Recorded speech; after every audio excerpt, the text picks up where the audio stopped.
Thank you for that introduction. It's been an honor and a privilege to be a part of this program that started back in 2009. And as I'll share with you today, since that time, there's a lot that we've learned about these disorders. So it's an exciting time to be a part of this research and to be looking ahead at what we can do to improve the lives of the patients we serve. So why should we care about cognitive dysfunction? We know that, unfortunately, it interferes with daily life. So depending on your age and place in life, that may look like school, that could be work, or just generally daily activities. We know from previous studies that cognitive dysfunction poses a threat to quality of life. Folks who have cognitive problems tend to be, have more problems with employment, reduced social activities, problems managing their households, and then are in general more vulnerable to psychiatric illness. We find that when we treat the cognitive dysfunction, we actually may also alleviate mood-related symptoms.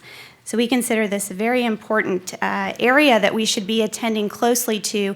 In our clinic, all of the kids that come through with these disorders are screened cognitively to make sure that we don't need to jump in and do more to address their needs. When I started in the clinic back in 2009, we were very aware of cognitive dysfunction in ADEM. Although there's not a lot of literature on this, it seemed pretty clear and kind of obvious that because of white and gray matter inflammation, that there would also be cognitive deficits. And sure enough, there have been some papers on this topic.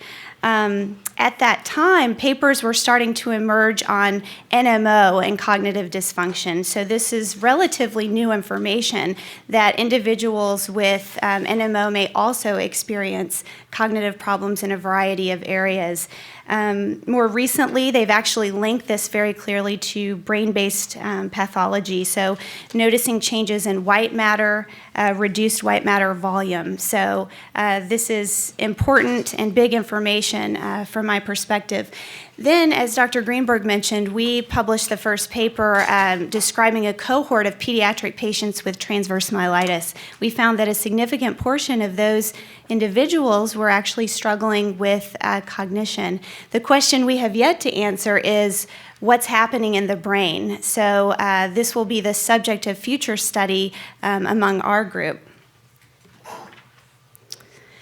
So in terms of cognitive rehabilitation, like many speakers have said today, the work that we do must be specific to the patient. It must be tailored. I really like the quote here that our interventions are nearly as unique and varied as the individuals that they are used to treat. And it's really true. We do a careful assessment of what's happening with the patient and then really target our interventions based on their needs.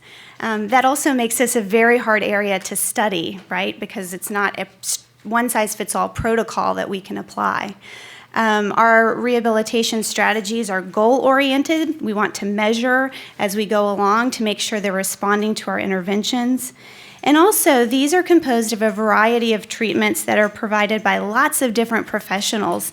This can be folks in rehabilitation medicine and neurology, people like me in neuropsychology, speech and language therapists, occupational physical therapists. There's a list of these people who would provide this sort of service to our patients.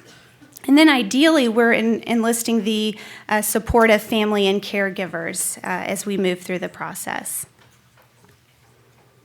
So just very simply, our goals in cognitive rehabilitation are to assist an individual in enhancing their ability to manage daily life by recovering or compensating for damaged cognitive functions. And we've kind of alluded to this idea already today, this idea of restoring functioning or compensating.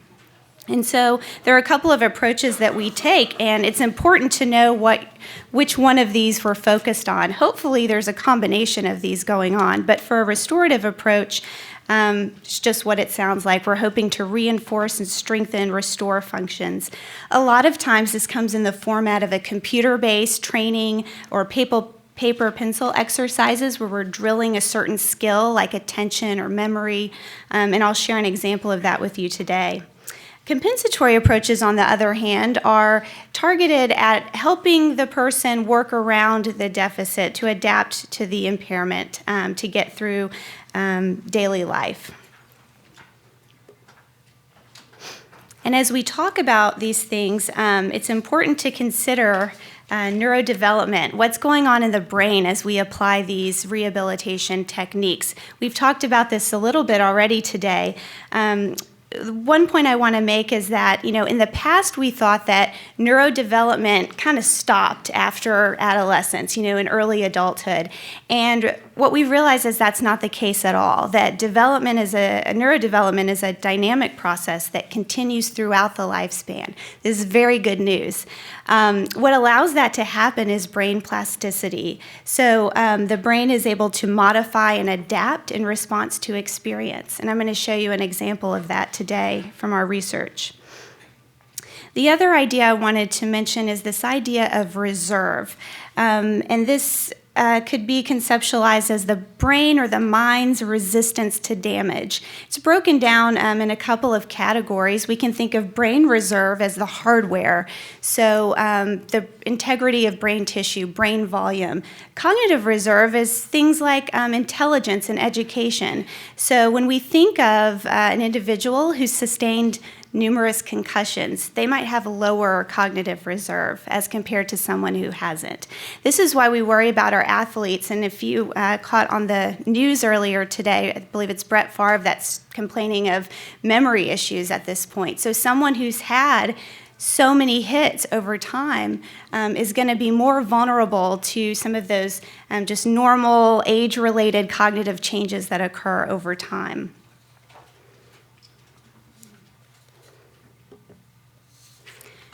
So with our interventions, we target different areas. Certainly, we're focused on the individual interventions. I'm going to give you a sampling of those today so you can see what those look like. We also are providing, again, those compensatory strategies to work around the deficit as we work to restore function. Environmental manipulation is also really important to provide structure, set the patient up for success in their daily activities.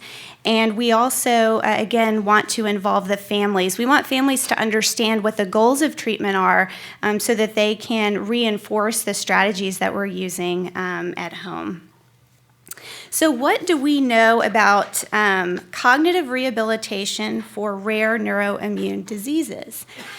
At this point, in terms of the literature, we don't know very much. Now, that is due to a lack of study, and this is something our group is hoping to pursue in the very near future.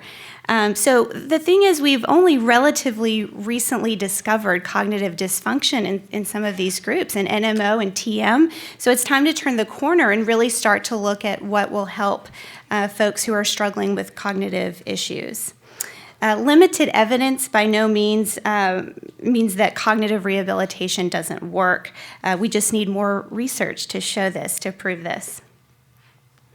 And thankfully, due to other areas of research with these populations, we have been able to find some promising strategies, and I'm going to talk to you about some of those today. So first, I want to talk to you about a computerized training program. There are lots of programs and techniques that exist that kind of fall under this umbrella of cognitive rehabilitation. But like I said, I wanted to sort of give you a sample of what some of those look like. So technology affords us opportunities to address cognitive problems through computerized training. And again, this is kind of the idea of restoring functioning, practicing or drilling skills, focusing on things like attention. In this case, Cogmed is a computerized cognitive training program that targets working memory. Working memory is the ability to hold in mind and mentally manipulate information. You could sort of think of it as a mental workspace where you store information in the course of mental activities. So I could say to you right now, without using paper or pencil, multiply 43 times 27. And that's the kind of thing we need our working memory for, is to be able to take all of those steps, mentally manipulate that information to come up with the answer. So Cogmed is nice because it focuses on all the way down to preschool age up through adults. There's sort of a suggested dosage in terms of sessions, so 5 sessions for 5 weeks. And it's convenient because it can be done at home, but they still do provide a coach along the way. So I want to give you an example of what this looks like. And so if we could start this brief video, you'll get to see one of the exercises. We'll now start with visual data link, which is one of the first exercises you'll encounter in the program. Here you see a panel. Some of the lights will light up in a specific order. You need to remember the order and then repeat it back to the program. I'll show you how.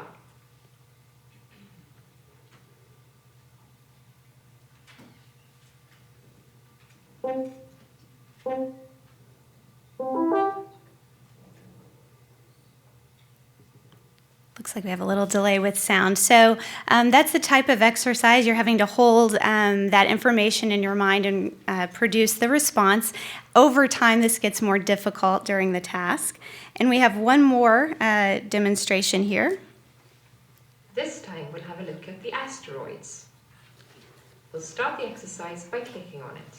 Here you'll soon see a number of asteroids flying around in space.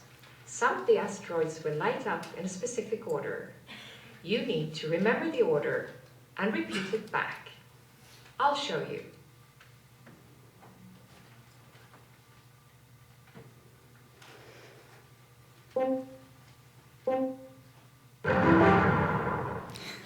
There's the explosion.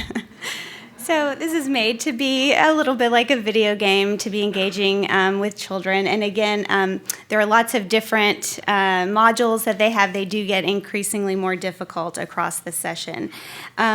So Christina Hardy is someone who has looked at this program over time. It's been studied in pediatric cancer and folks with attention deficit disorders, and there are promising findings here. So in this study, there were 20 patients, pediatric patients with pediatric cancer, and she was able to have them go through and do it at home, these sessions, these 25 sessions. Patients were randomized into 2 groups, treatment and non-treatment, and what she found was that, sure enough, the treatment group improved on tests of working memory over time, which makes sense, specifically visual working memory. That makes sense if you think about those tasks. They were relying on vision and also that working memory to remember patterns and things of that nature. But the question remains, what does this really mean in the real world? And so they were able to get a parent rating of learning problems and saw that those went down over time. But I think this is a good example of some of the work we need to do in thinking about how to measure meaningful outcomes that really generalize to the real world. So I'll switch gears now and tell you a little bit about a technique that is used to improve memory. We know that memory problems on my previous table are something that we're seeing across these rare neuroimmune disorders. We also see this in multiple sclerosis. And so this technique has been studied in MS and is now considered a practice guideline recommendation for MS, given the support that has been provided through research. So essentially, this uses context and imagery to improve learning and recall. And so I could describe that to you, but I'm going to give you an example. So if you were asked to remember this word list, usually our word lists are longer than this, but for sake of example, you're asked to remember the words cookie, bear, coffee, table, smile. Okay? So the cognitive coach would have you visualize those things in your mind. And then you might take it to the next level, create context for these components. So creating a story using all of this. So I'll give you a moment to create a story with these components. And let's see if your story was like this. So smiling bears, enjoying coffee and cookies at a table, right? So all the components are in there, and this has actually been shown to work very well with individuals, particularly with moderate to severe memory problems. So the authors asked the question, if we have proven this on a behavioral level, we see improvements, might we also see changes on our imaging techniques, changes in the brain? And so they did a really neat study to answer this question. They used functional MRI, which measures brain activity by detecting associated changes in blood flow. And they had, so treatment group was comprised of 8 people, and then the control group was also comprised of 8 people. They did a treatment for 5 weeks and saw significant improvement in memory, but also saw these changes on MRI for the group that got the treatment. So they actually, while the patient was in the fMRI machine, they were given a list learning task, and they looked at what parts of the brain were being recruited to use this strategy and to remember the information. And sure enough, both frontal and temporal areas of the brain sort of lit up, and this is such a great example of that plasticity, how the brain adapts and changes in response to experience. All right. Finally, I want to tell you a little bit about some compensatory strategies. So even though we don't have a lot of evidence specifically looking at ADEM, NMO, and TM, there's so many things that we can do that have face validity. They make sense and they're practical. And we find out from our patients that these things help quite a lot. So I want to share some of those with you now. As we talk about applying compensatory strategies, there's a few points to consider. It's important that these strategies are used in everyday life. We've had a few people mention already that therapy doesn't stop during the session, that really this is something that needs to be practiced to make it more automatic and to create habits in this case. And so the other thing, too, is we found out that this notion of metacognition, which is the knowledge about one's own cognitive strengths and weaknesses, when there's an awareness of those things, we notice that patients are more likely to use the strategies and even be self-advocates and ask for the help that they need. Also, as I've alluded to already, we really want to structure the environment. Good way to do create structure is to have routines, daily schedules, and I usually recommend having anchors in your day, so the things that you know you're going to do every single day, meal time, showering, whatever it is, those are the anchors for your day, and you schedule other things around that, like doctor's appointments or social activities, and that can really also be very helpful. Examples here, some of these might seem really obvious, might be things that we all use. Prompting systems if memory is a concern, if you're just very busy, so alarms from our smartphones. Post-it notes, I know of people who put a Post-it note on the door, so as they're leaving, you make sure that they are bringing their lunch or their medication or whatever they need. For things like organization, using a planner, making lists, and then creating timelines for large projects, which can seem overwhelming at the outset. Also, very important to remove unnecessary distractions. This can be TV, the phone, Facebook, clutter on your desk, things like that. In our clinic, we, of course, work with, most of the people we work with are in school, and so I wanted to provide also some academic accommodations, and these actually may extend outside of an educational environment. Things like preferential seating, which can be very helpful for attention difficulties, even vision difficulties. Extended time if speed of processing information is an issue, which we do frequently see. Again, reducing those distractions, help with note-taking assistance if attention, processing speed, fine motor skills are a concern. So a number of things here. Audio recording is another favorite. So if attention is an issue, note-taking difficulties are an issue, Audio recording is great because you can go back and listen to something at your leisure and at a self-pace. So these things can be very helpful. But we always find ourselves asking this question, should we be targeting other areas? Dr. Alan DeSena will speak about this in more detail tomorrow, but I do want to highlight we are very aware that fatigue, sleep, mood-related changes, pain, motor skills, medication, all of those things can impact how well a person can demonstrate their cognitive abilities. And in fact, recently we published a paper and we found associations between cognition, cognition here, and mood. We found associations between cognition and fatigue and sleep. So we know that there's a relationship there. We know that these things on the bottom can have an adverse impact on cognition. The nature of that relationship is something we're still teasing apart. So going back to this model, there are many other things that we should be thinking about other than just these, cognitive rehabilitation strategies. We actually need to address those things that support cognitive functioning in order to provide the best outcomes. And so looking at this, it could be overwhelming.